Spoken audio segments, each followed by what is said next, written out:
UGBORIRI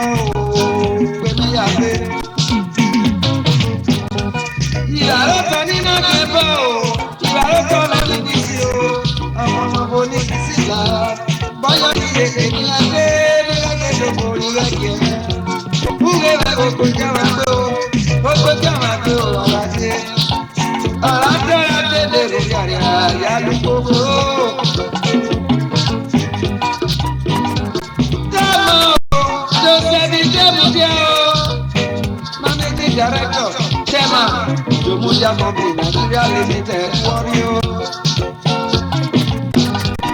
Ọ̀nàrú lóko náà pẹ́ o, ní yẹ̀kẹ̀kẹ́ o, nílẹ̀ ìdílé àwọn olùrẹ̀ yóò pa mí kéré o, pa mí dẹ́gbẹ̀ o, yẹ wá o. Ọmọ ti ní pọ̀pọ̀ o, ẹ̀rẹ́ náà o, Joseph Idemudia USA.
webo.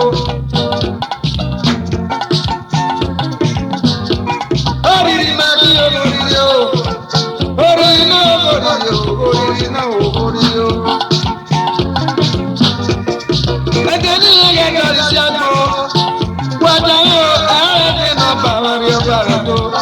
Ẹ̀yẹ wà wọn ló ti mọ òkú ẹ̀tọ́ òkú àmọ́ sí. Ìyá rẹ̀ nínú ẹ̀wù rẹ̀ náà. Wẹ́sẹ̀ wà bá rẹ̀ ṣe fún sókè mọ́.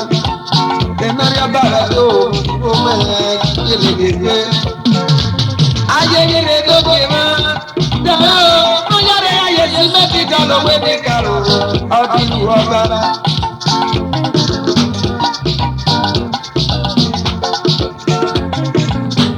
Orí ẹjọ́ ní olórí o, orí ẹjọ́ ní olórí o, orí ẹjọ́ ní olórí o, ẹjọ́ orí o, orí o, orí o, ẹjọ́ orí o, orí o, orí o, ẹjọ́ orí o, orí ẹjọ́ ní olórí o, ẹjọ́ orí o, kúkọ́rí ní olórí o, ẹjọ́ orí o, orí o, orí o.